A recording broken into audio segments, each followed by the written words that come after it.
Hey, it's Stephen A. Williams, President and founder of the CreditRepairShop.com. In this video, I want to talk about an adjustment that I have just been made aware of that debt collectors are doing when they are submitting their documents to the court for a lawsuit. Now, if you've been watching my channel, I've always talked about the privacy, the sharing of your information. And it was one of those gray areas that the court never did anything about because no one ever questioned it. Well, I questioned it, and we got a lot of lawsuits by helping people ask that simple question about how are you getting my personal information? How are you sharing my information? Well, now this is the first one, and it's from LVNV funding, and it looks like what they're doing is they're trying to get ahead of the sharing of individuals' private information.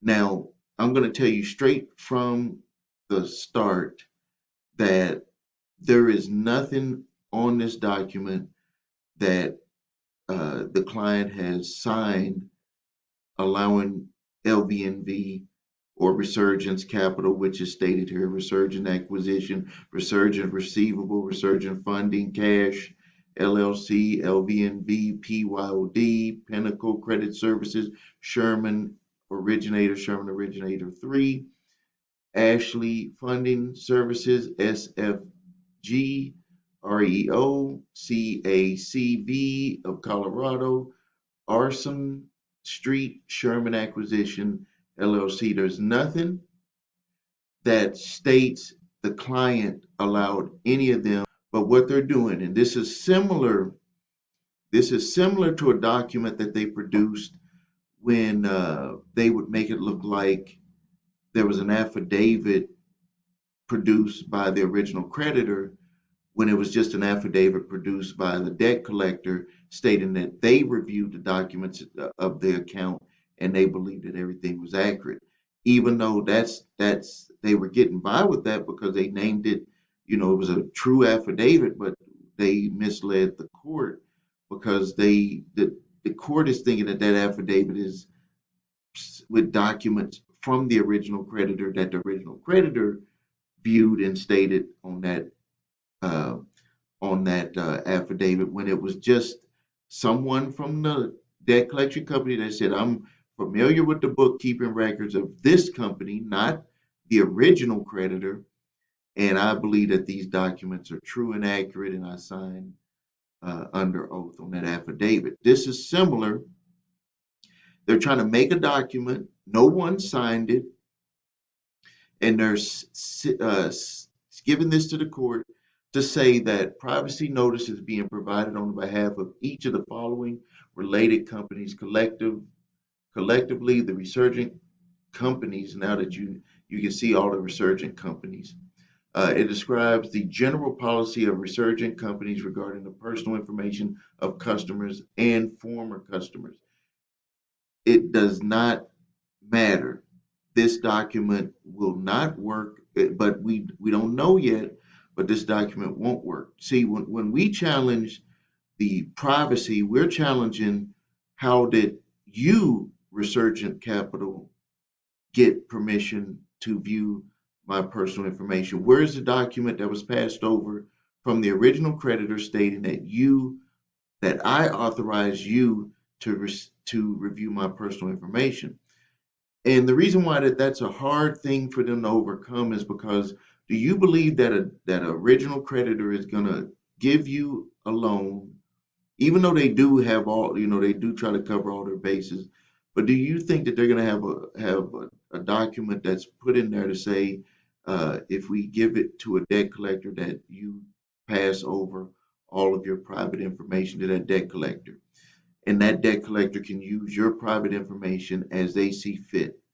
Regardless. No, they're not going to do that. As a matter of fact, when they sell the debt to a debt collector, they actually state in there that you assume all responsibilities for anything that is accurate, any lawsuits that come up, anything that the debt collector assumes all those responsibilities.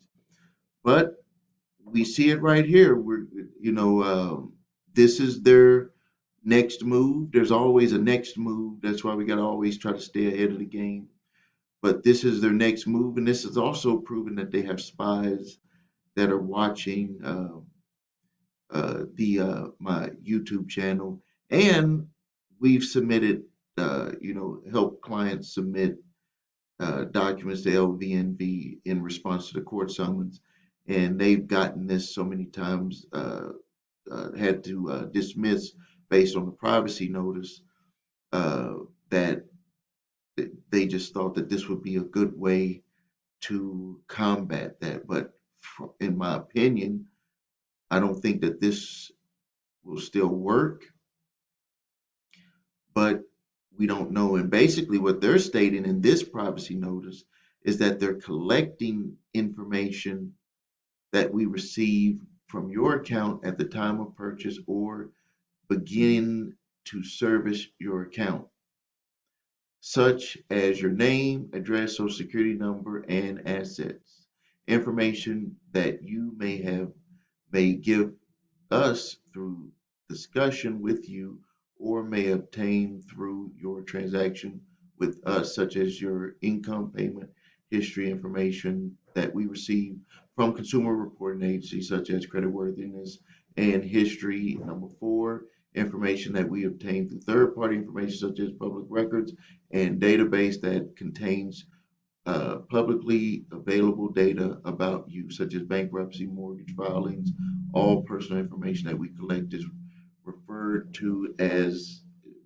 to in this notice as collected information.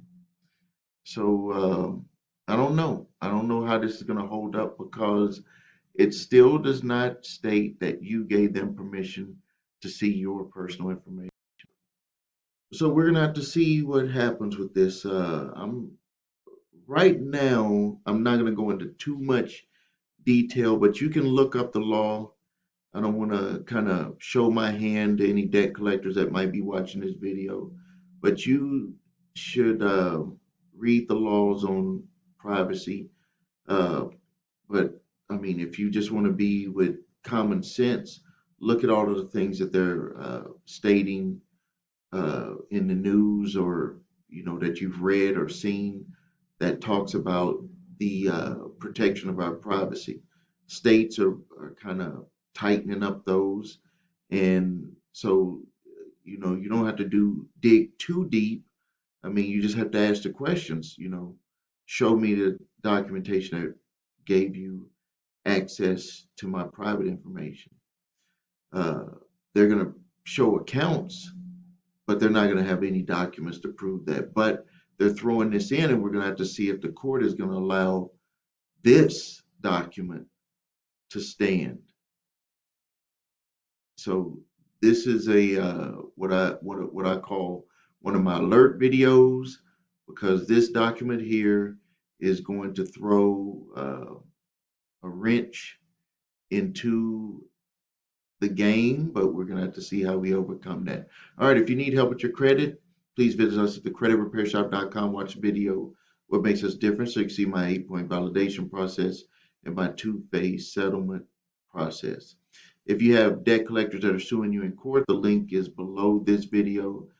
We can review it, let you know your options. We have a program where you can have us prepared for you, or you can watch my video step by step and prepare it for yourself if you feel like you want to fight back against debt collectors that are suing you.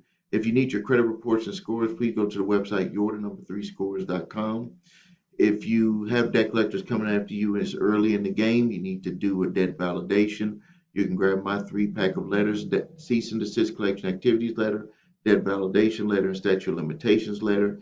And just for your information, the the YouTube subscriber who sent this document also stated that she had gotten debt collector letters from debt collection companies, Midland, that stated that they could not sue her over the debt, that it had passed the time period. So be aware of that. You can, they'll keep sending you letters saying, we can't take you to court, but we want you to pay. Some people don't totally understand what they mean by that, because you're good that they don't take you to court and you're just thinking I can deal with it at a later date. I'm telling you, you don't have to deal with it at all. You can use my statute of limitations letter and stop them from coming after you, stop them from sending letters. You don't even want to get letters from them. Tell them to save their stamps because the debt is not legally, you're not legally obligated to pay it. All right. Thank you for your time. Make sure you subscribe to the channel. Make sure you post your questions and comments. This is Stephen A. Williams, president and founder of thecreditrepairshop.com.